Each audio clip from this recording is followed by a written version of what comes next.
The Forsaken Hero Chapter 23. He Who Revived from Death. Part 1.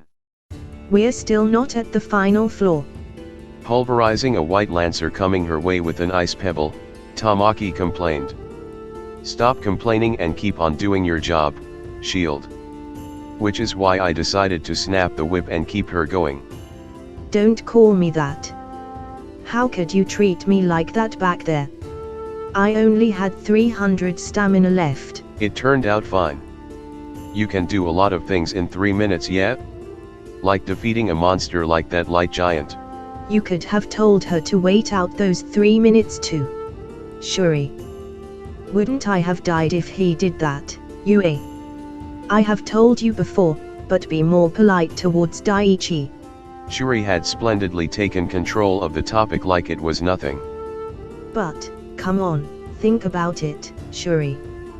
He's that Katsurogi, right?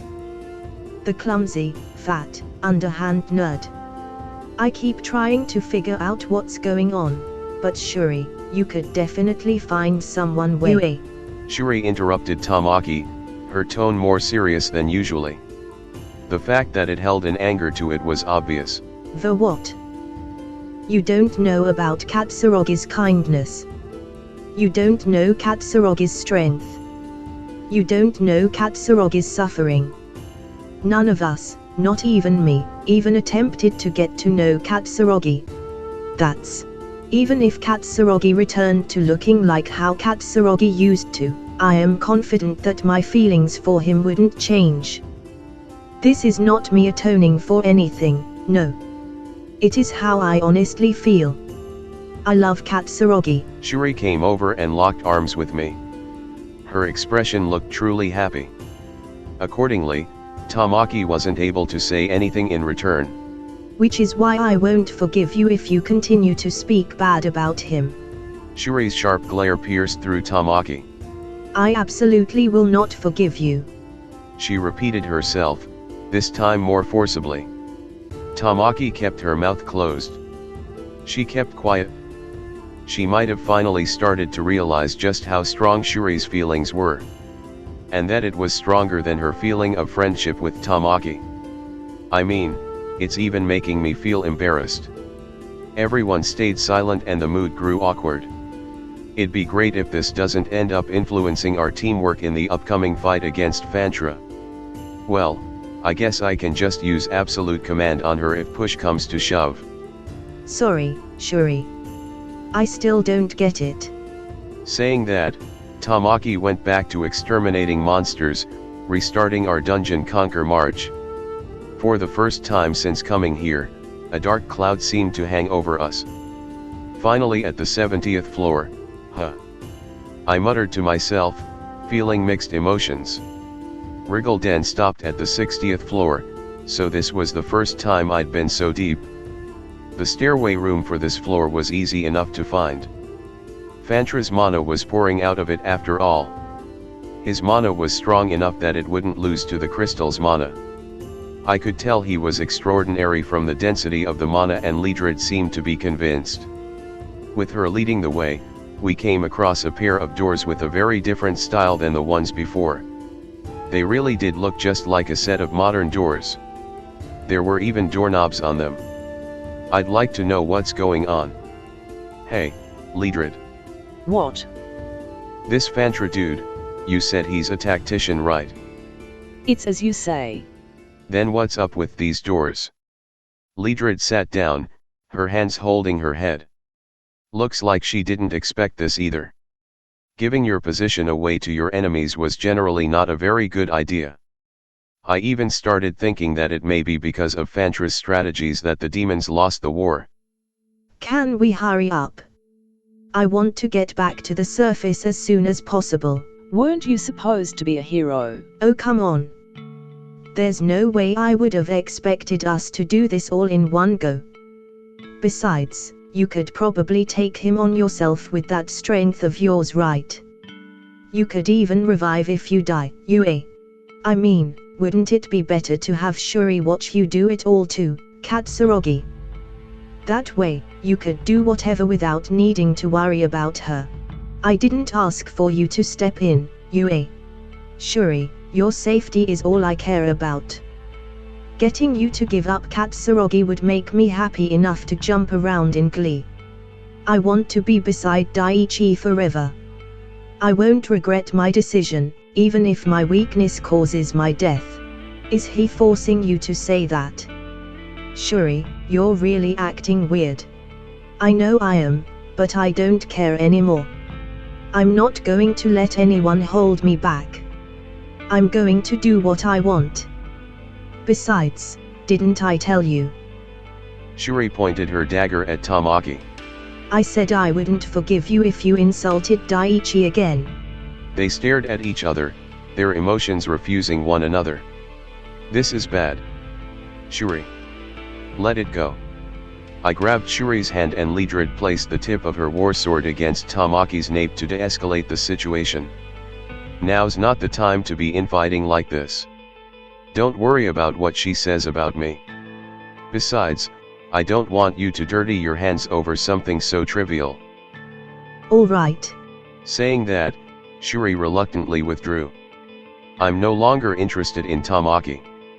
If she dies during the fight, good. If she lives, good. If I can make use of her, good. I used absolute command on Tamaki. Forcing her to shut up, I had her grasp the doorknob. Tamaki. You'll be spearheading our attack. Sound good? She shook her head back and forth frantically. She'd prepared a freezing lance in her right hand. Lidrid was on standby to her left. Shuri and I would jump in the moment she opens the door, followed by Tamaki launching her freezing lance. That was the plan. At worst, are you ready to die? The three nodded. Seeing that, I began the countdown. 3, 2, 1, let's go. Pushing on both doors, they opened internally. Seeing that, we all jumped in. However, inside, there was a problem with the floor. That is, it wasn't there. What? No way. With no place to land, we all screamed as we well. We couldn't see the bottom because of how dark it was. Shining. The light illuminated the area, but the hole seemed to continue on forever. Everyone, join hands. We all grabbed the hand of whoever we were next to so that we could form into a circle and avoid scattering. We continued falling for a while, but we could eventually see the end. The ground was filled with needles made of the same crystals and ice we'd seen so far. Come on. We'd definitely all be wiped out by that if we hit.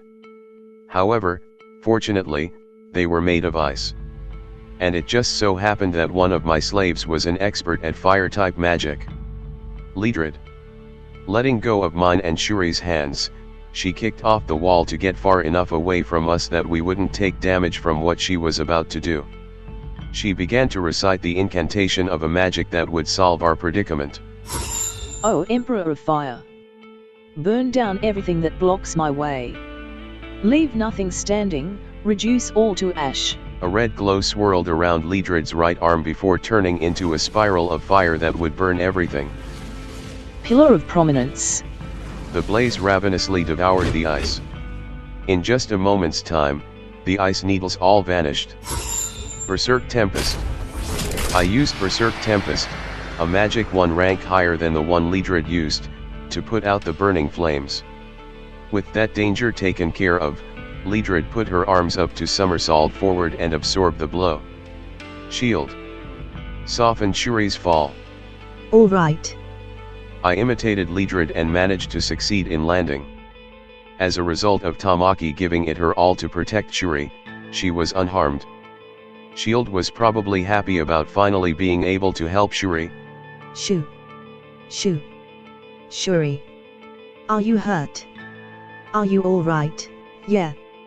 Somehow. How about you, Yue? I killed our momentum by layering layers of ice under us before hitting the ground, so I'm alright. I'm just happy you're not hurt. Tamaki's smile was one from her heart. She was lying though. She didn't manage to negate the fall's impact with her ice by much. I saw the look of pain on her face when she landed. Shuri should have been aware of that as well. Which was why she was extending her hand to Tamaki to help her up.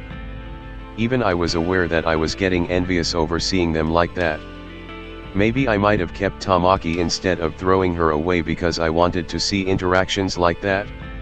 I'd like to have a same-sex friend like that someday. Though of course, Samajima or any of my classmates would be impossible. Leedrid's Leedrid, but she's still a woman. If you're safe, that's good. Now come on, the person behind that trap is making his appearance.